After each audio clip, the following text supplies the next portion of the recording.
So the topic I want to talk to you about today is games versus real life. Today we had some practicing where we were able to play some games. And we've also been practicing Buddhism for the last 5 or 6 days. One thing that I saw very clearly was during the Buddhist practice, some people were sleepy, some people were distracted, some people were easily confused, unmotivated. Very normal. But then when we played the game, everybody was awake. Everybody was alert. Everybody was excited. Everybody was involved. What is the difference? Why is it that when you play a game, well, let me ask you, are games easy or hard? Well, it depends what game you play, right? Some games are lower than your level. They're very easy.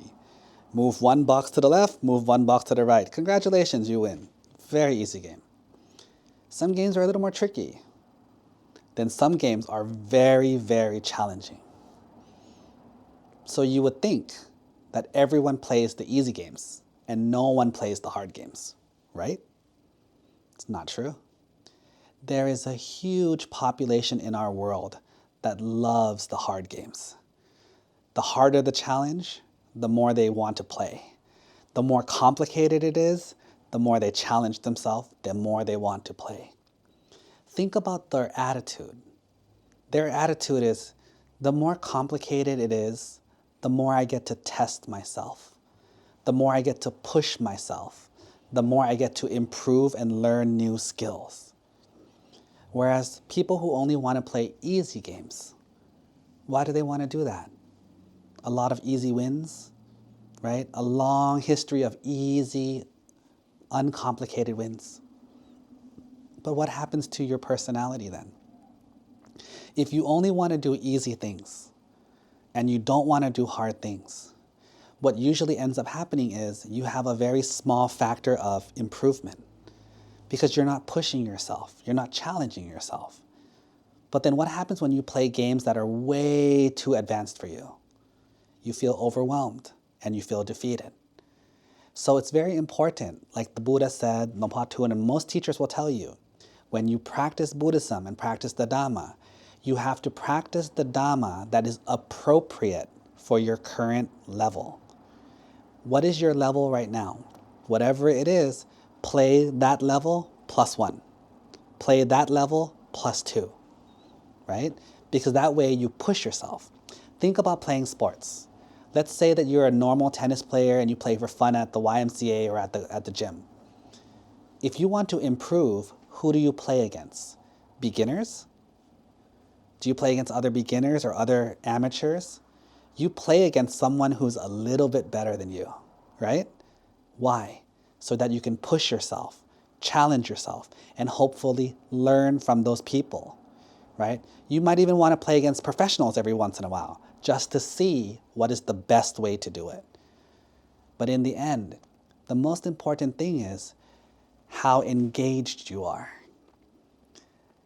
Can you imagine how many people would be successful at Buddhism if they had the attitude they had when playing games when they're practicing?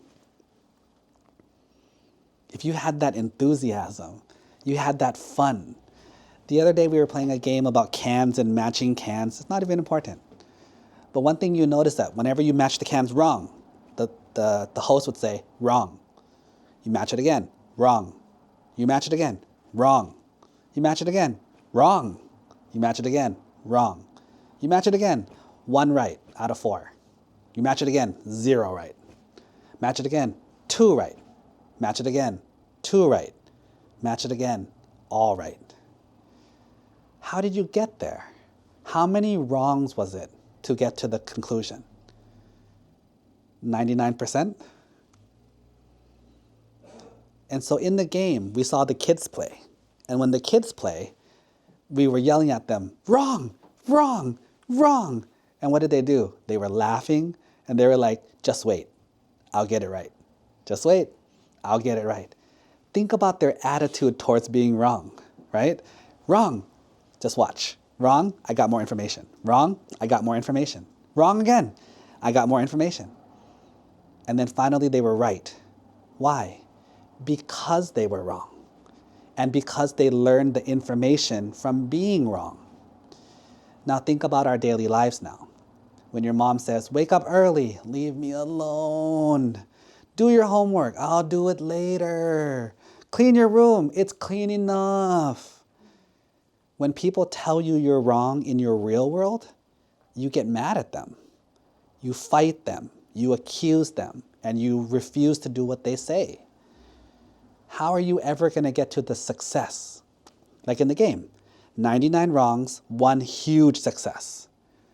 But if you refuse to allow any wrong in your life, how are you ever going to achieve any success? If you want your life to improve, if you want your life to be better, 2 things. Have the attitude you have when playing games in your real life. Number 2, don't see mistakes and criticism as blame and as going down. See it as information about the game that you're still missing. How lucky is it that you have... Now imagine playing that game and no one tells you if it's right or wrong. How are you ever going to figure it out? You put the can up there, you look at them, they're like, move it over. They don't tell you anything. Or what if they tell you, you're so pretty. Oh, I like your shirt, you're so nice. Oh, look at your shoes. And they don't tell you that you're wrong. Is that good for you? How are you ever going to get the solution? Smart people, rich people, same concept. Isn't it weird? Game, same concept. Real life, same concept. Successful people, same concept. Rich people, same concept. There's so many interviews on YouTube where they interview the very rich people and they say, how many times have you failed? You don't want to know one of the awesome answers they say? Oh, I've failed more times than you tried. But I only needed 1 success. Think about that. You fail 5 times and then you quit. They failed 500 and they got their success. That's why they are super wealthy and other people are still struggling. It's our attitude. Fix your attitude. Change your life. Sadhu.